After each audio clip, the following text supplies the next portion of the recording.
Whoo-wee, new video. She's hot out. Alright, Dan here, DD Speed Shop, like always. Today, we're going to try and tackle the cooling system on the hottest day of the year. So I picked up this universal aluminum radiator. So you can see the thickness of it and all that.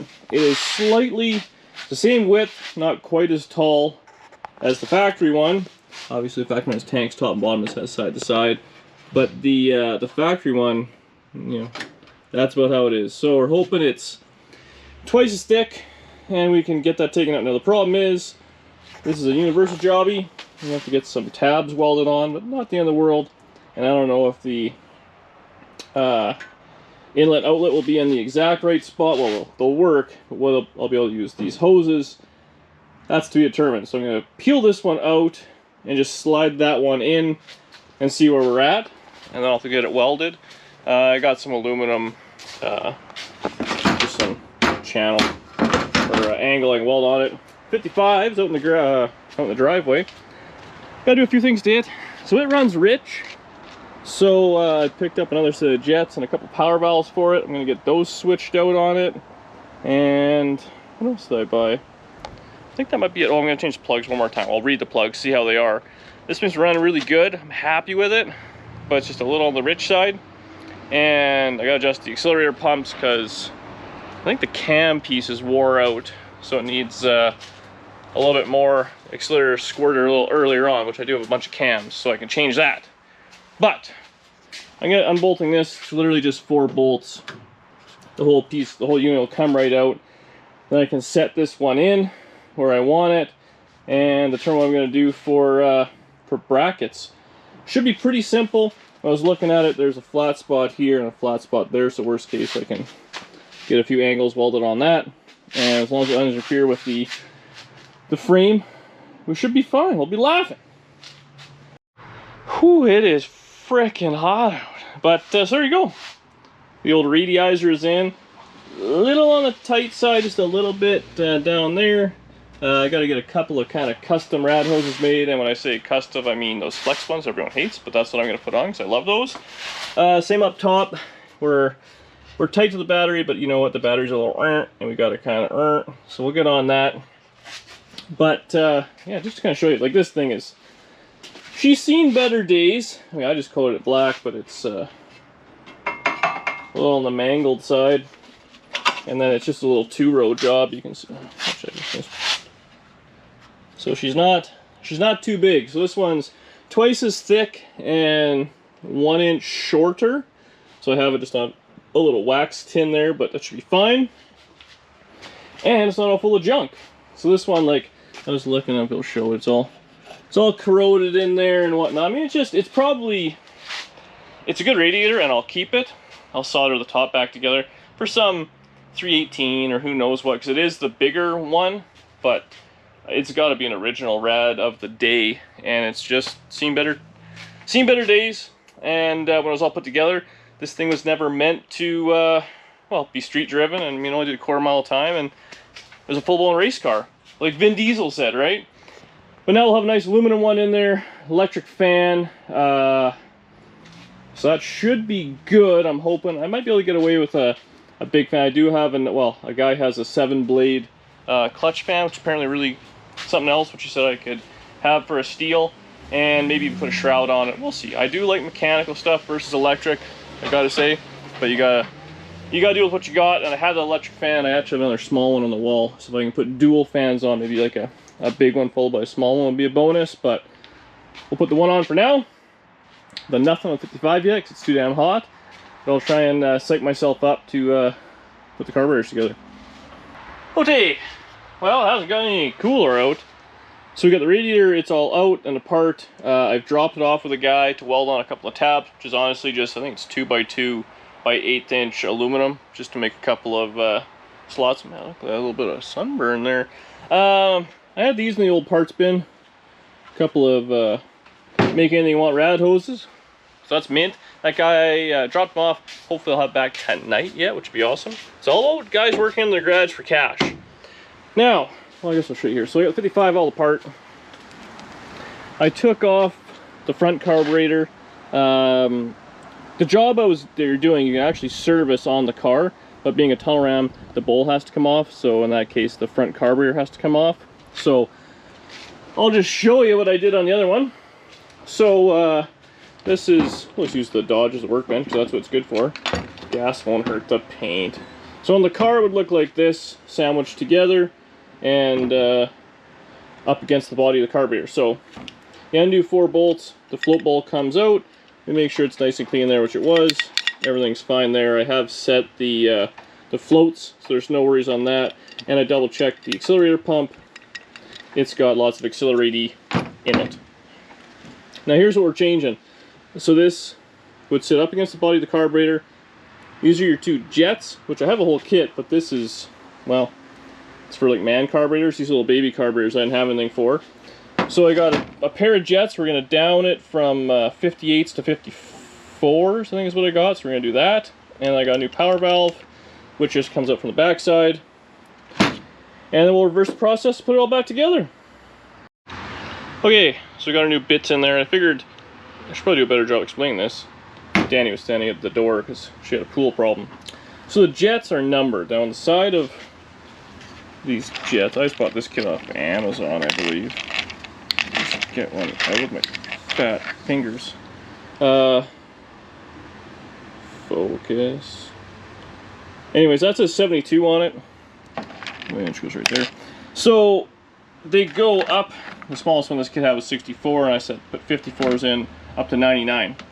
So essentially, what that number means is the size of the little orifice, which essentially lets more fuel in. So this is the 58, which I took out, which I'm putting right at the top. So we go down to like a 99. If I can get it out. The hole is noticeably larger.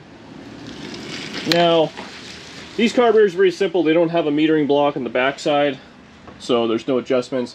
Unlike on a fill pumper, or you can add it in, you'll have this exact same setup on the backside. Now the power valve, what it does, so this one is a 6.5, I guess, what I got. So with the motor running at vacuum, you want to figure out what the vacuum is of the vehicle at idle or whatever it is. Now the way a power valve works, you cut that number in half, and that's the number you want for a power valve. What it does is under acceleration, you lose vacuum, which essentially so the spring will take over, right? Because it's spring, if it's vacuum, it's pulled in. When there's not enough vacuum, the spring wins. It will then enrich in the mixture. So vacuum goes down when you accelerate and the throttle body or the carburetors open up. So you lose vacuum under wide open throttle, you have no vacuum. So under wide open throttle, you want the power valve open, it just enriches the mixture.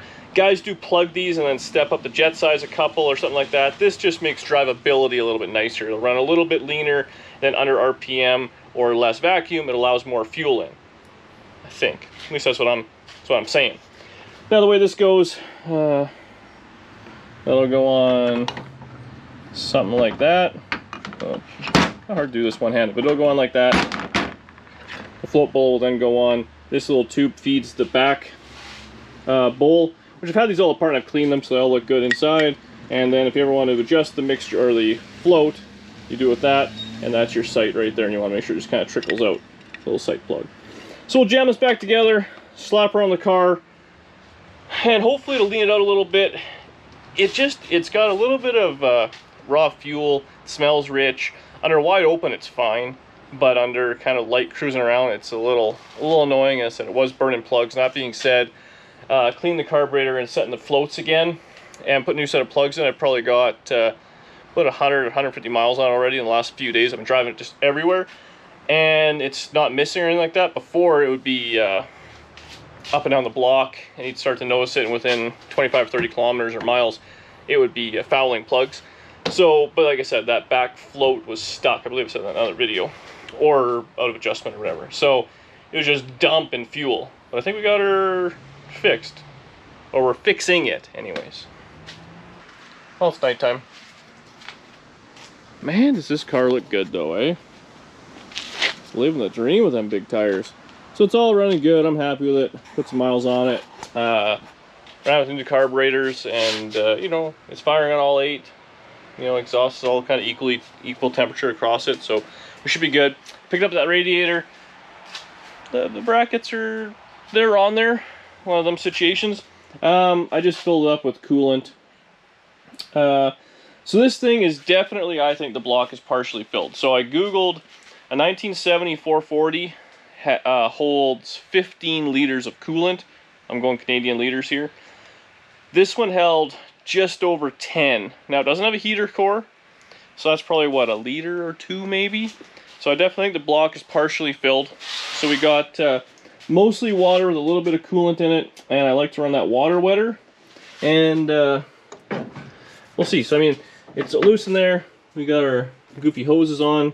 We gotta put the electric fan in there, this big beefy rad. We should be okay. Again, not having that coolant, I guess, in the block is kind of whatever. It's the way she's gonna go. I think the cylinder heads are the big issue, which those never did get hot, so I guess we'll just see. I have this exact same radiator in both the 55 and the wagon. The 55, like in the hottest days, I have 180 stat, and it has a mechanical fan, no shroud, and it keeps it nice and cool.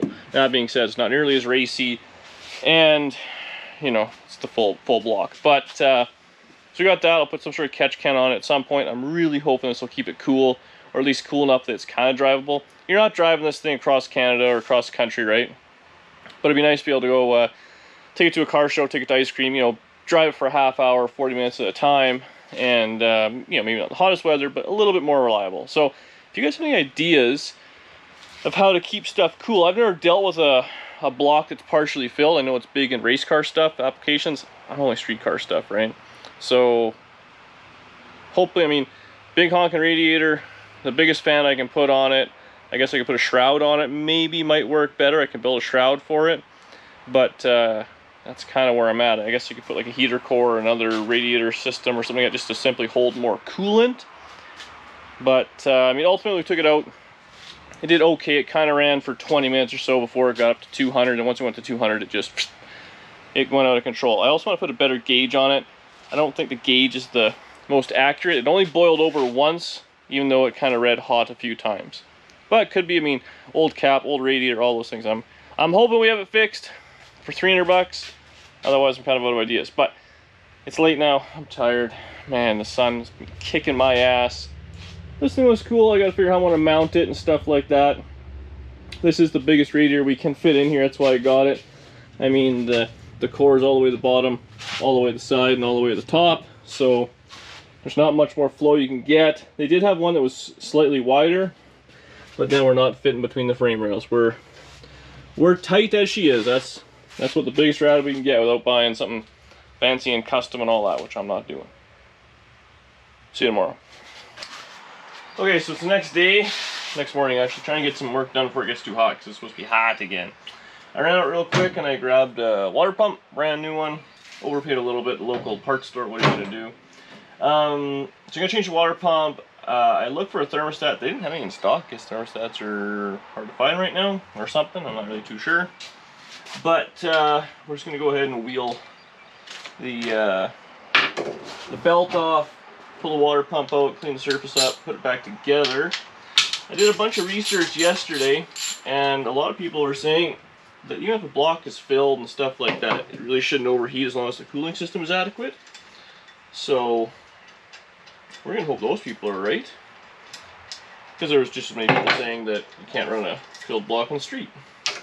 But we got the rad kind of where I want, just with some clamps. This upper rad hose is a little on the goofy side, but what are you gonna do?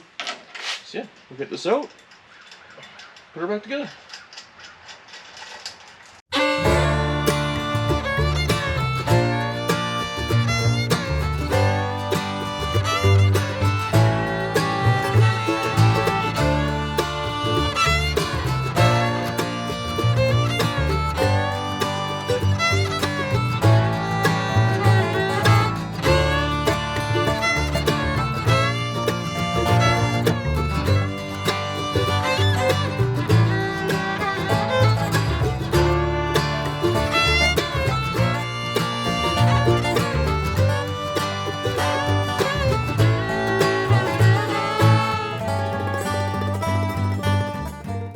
Okay, I should stop for a quick popsicle break because it's hot. So we got everything in. I got the radiator in. I just put 2 bolts and a couple of spacers just to make sure it's away from the firewall and all that. I got it centered so as much of the core is going to get flow through. So there's that. So the problem we're having, this fan I have, which is a 16-inch fan, it's well, it's too big to run 2 fans, but this one obviously doesn't cover the whole thing. So either build a shroud and put this on it, or I was going to put this one on one side, and this one I was going to put off to the side, flip the blade, and use it as a pusher. So, I mean, I don't know, pushing. I know pushers aren't as good as pullers, so we'll put the big 16-inch as a puller, this on a pusher on that side, and then we'll have the, where did I put it? Oh, I guess the cooler, transfer cooler placed on that radiator. But ultimately, we should be good. I emptied the rest of that jug in there, so it does hold like literally right on the 10-liter mark, and I should use just a little bit more. So, aluminum rad, dual fans, a little unconventional, one pushing, one pulling, but what are you gonna do?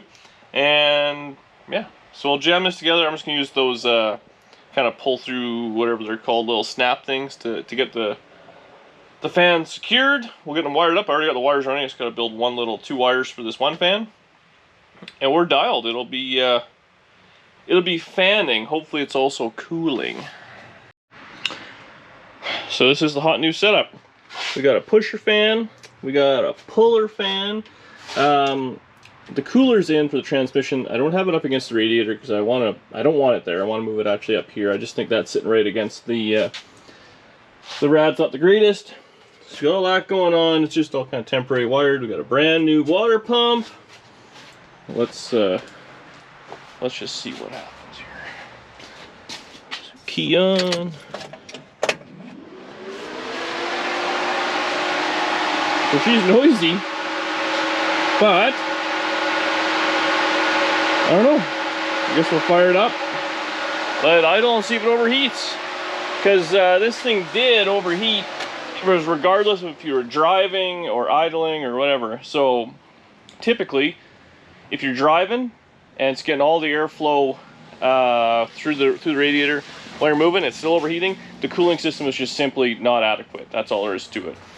So, I mean, again, this old radiator being, you know, kind of, you know, brass or whatever it is, 2-core.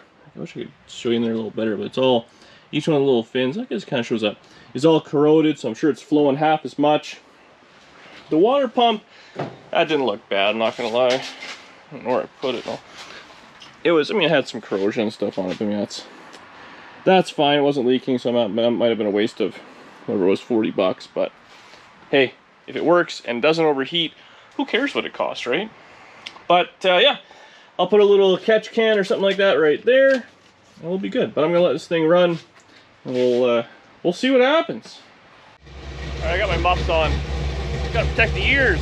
So we've been running for 20 minutes. The gauge is reading about 180.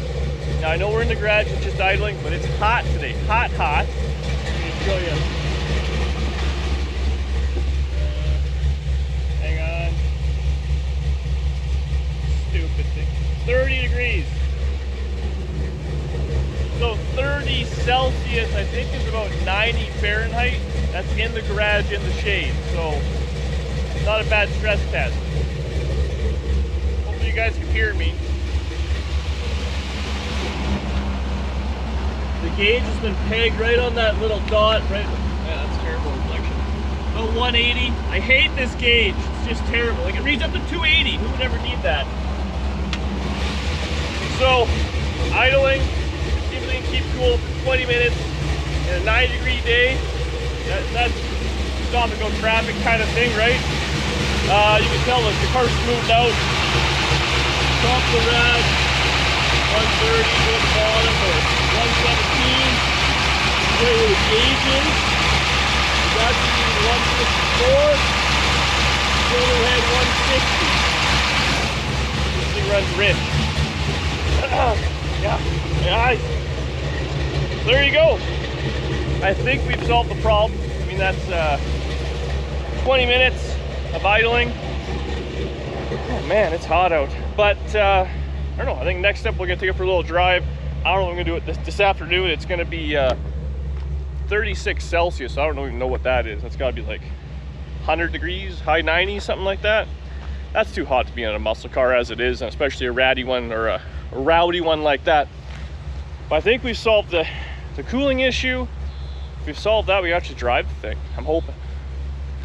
Fingers crossed. All right, I'm gonna let this thing, I'm gonna let it go for a little bit longer, just to make sure it's maxed out. I couldn't put a stat in it. I really wanted a 180 thermostat. Because I'm a big believer, I mean, well, the thermostat, if it closes, the radiator can really cool off and then cycle that coolant through. If it's always just cycling, eventually I think it'll just kind of keep going. So they're out of stock.